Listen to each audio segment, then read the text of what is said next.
Women's Conference in the prestigious Cruciform building at the University College London. This year, the Black Women's Forum UK will be celebrating its 5th anniversary. As such, the theme of this year's conference is celebrating the achievements of women of colour. This event is held to not only highlight the achievements of black women, but to inspire, uplift and celebrate each other. Over the course of the conference, there'll be a variety of speakers and workshops exploring topics ranging from excellence within the creative, educational, sports and business industries to violence against women and well-being. And I can't wait to see what's going to be happening later, so let's go and check it out. It's our duty to fight for our freedom. It's our duty to win. We must love each other and support each other. We have nothing to lose but our chains. I often get asked in interviews, how do I do it, how am I successful? And I really want to be honest in saying that I am still on a journey in terms of learning, and I'm very clear about the support that I need to put around myself in terms of being a woman of colour and being minoritised within mainstream white spaces. And I encourage every person in here who's a writer, write and tell your stories. Like, I had to kind of speak this and own it myself in the fact that no one knows our stories better than us. And we have to stop expecting people to do that for us. I literally started talking to people, so that's why I'm encouraging and trying to reach out to as many black actresses to take that isolation away, so you don't feel as though that you're ugly or that you're not good enough, and that you're, that you're talentless, and that you can't achieve what your white counterpart can achieve. I was told that I couldn't get funding for my PhD. So my PhD is looking at black students and academic success at a time when everyone, policymakers and other colleagues were looking at failure, disadvantage, underachievement. I was like, no, that is some of our story, but it's not all of our story. And I decided that what I was looking at had worth and it had value, and I refused to believe anyone that it couldn't get funded. I wrote to the Bank of England, I wrote to the CRE, anything out there that moved, because I know that people have got money. They've got money. They've got money, and I wasn't asking for a lot. Somebody has to be able to fund this PhD. In the end, I went to somewhere that's called the Director of Social Change that's in Euston, so around the corner. And I applied, I ended up getting almost £10,000 worth of scholarship. And I think the most important part is for us to recognize that we have different experiences and we have different privileges structurally, and that the system uses those privileges for us to divide between ourselves. So I think that recognition is important. I think calling out each other is important, but I think we have to do it from a place of compassion. It's just grown huge, lots of, new faces, lots of, new speakers bringing something new to the conversation, and, it's really important that we're able to gather here, and I think it's really important that we have kind of the inspiring, speaker panel thing in the morning, and then we have the workshops in the afternoon where people can really get to know each other. Some of the women here were part of some workshops I did around mental health. And Diane Abbott, I must give her a really big thank you. She invited me to speak at the House of Commons when she heard me around suffering in silence. And it was about young women, young black women and their well-being. Mm-hmm. And people kept putting on that they're such achievers, but they didn't actually talk about what's going on inside here. Yeah. And so I've done a paper which is called Suffering in Silence, young black women and their well-being, and it talks about that. It talks about this space where we're not allowing us to speak about our hurt. About our hurt. Yeah. It's been very difficult, and I'll be very frank that it's tough. You will burn out. It will take massive toll on your mental health. I'm currently on antidepressants because it's hard work, right? And I don't want to, everyone can sit here and think Melanie Menendez is doing well, and the network's doing well, and it is, but that's not through a complete lack of drive. Keep going, girl.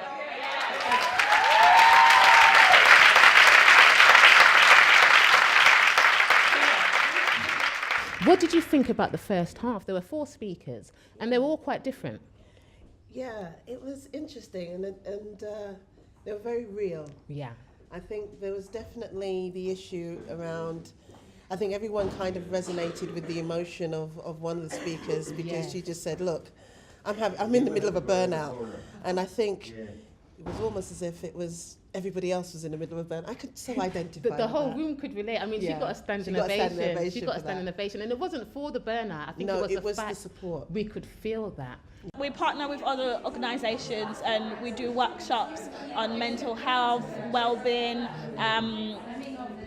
black women in the academia, just important issues and topics that are important to black women, really. And so we want to create that space where black women feel that they can go to, they can reach out to other people. We're also going to be venturing into mentoring. So with all the networks that we've created, just offer mentorship scheme as well. I am so amazed at what's going on here right now. Standing in this room right now is black dolls, starting from the cradle. We've got to love ourselves. Dr.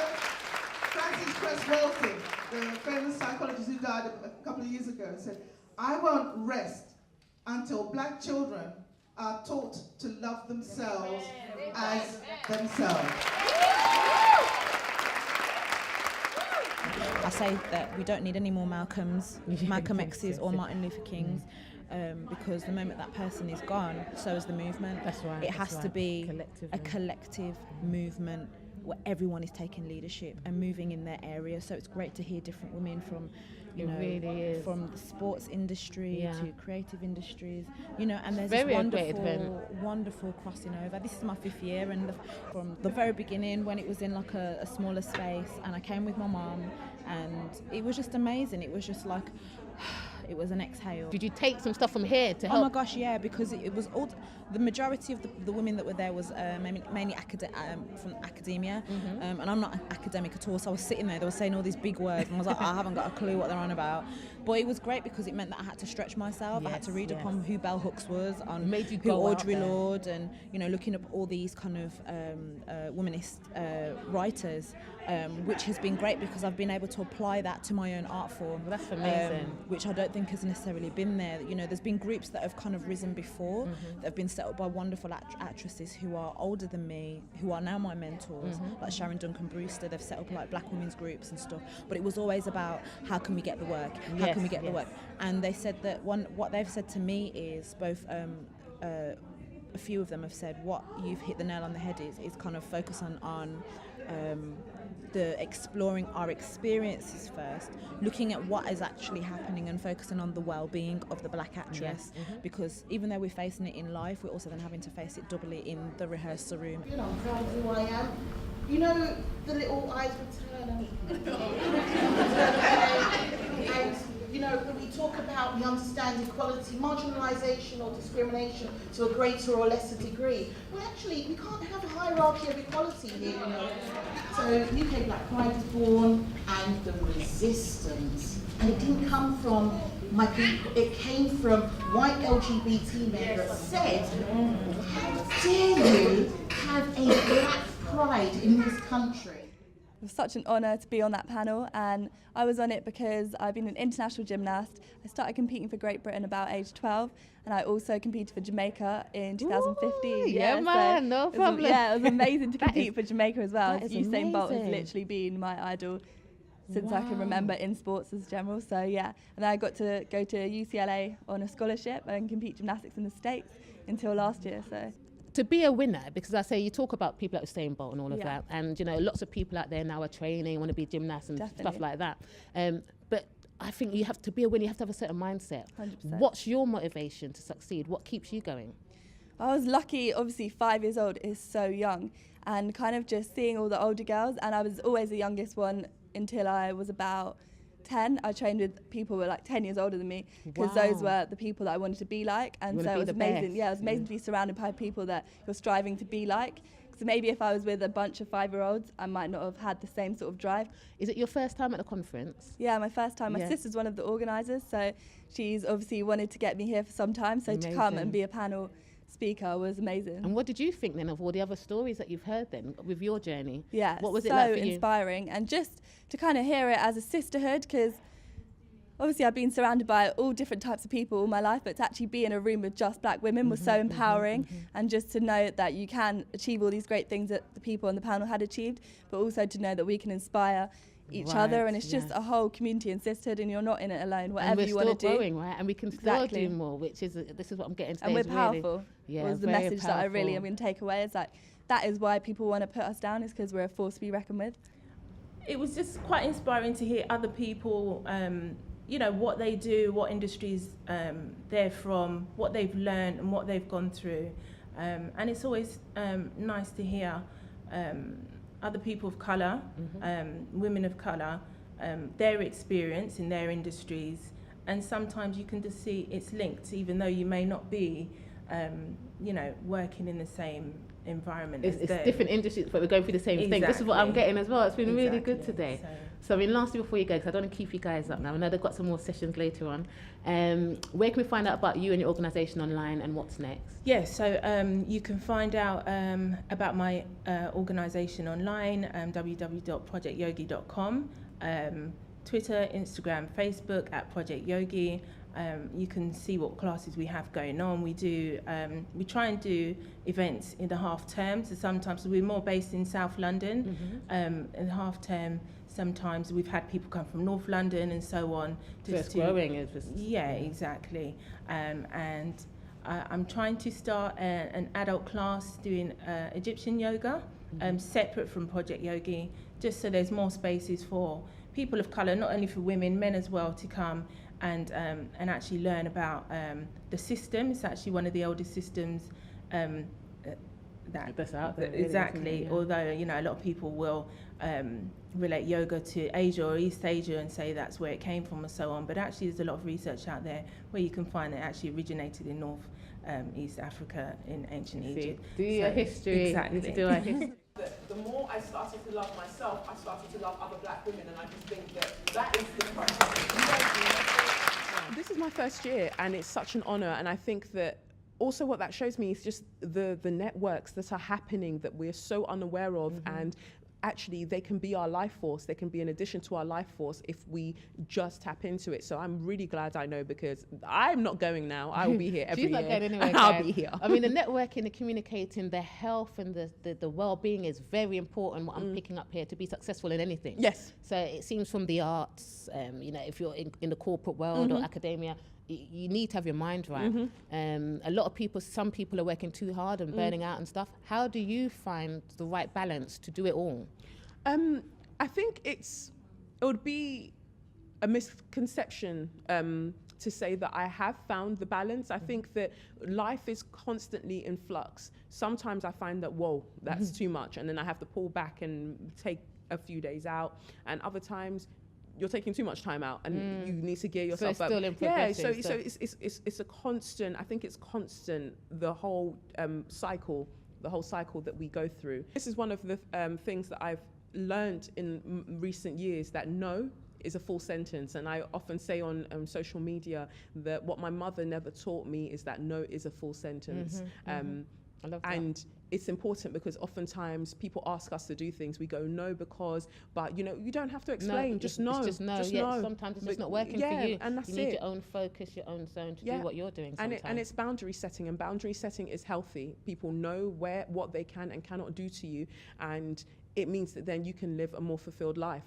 The lady messaged me on Twitter this morning, who I used to work with when I was doing work experience, so when I was 16, 17. And when I was 21, I set up a national mentoring program. And she actually came on board and mentored one of the young people. Anyway, she emailed me, messaged me on Twitter and said she's doing a piece on mentoring. Would I have an interview with her?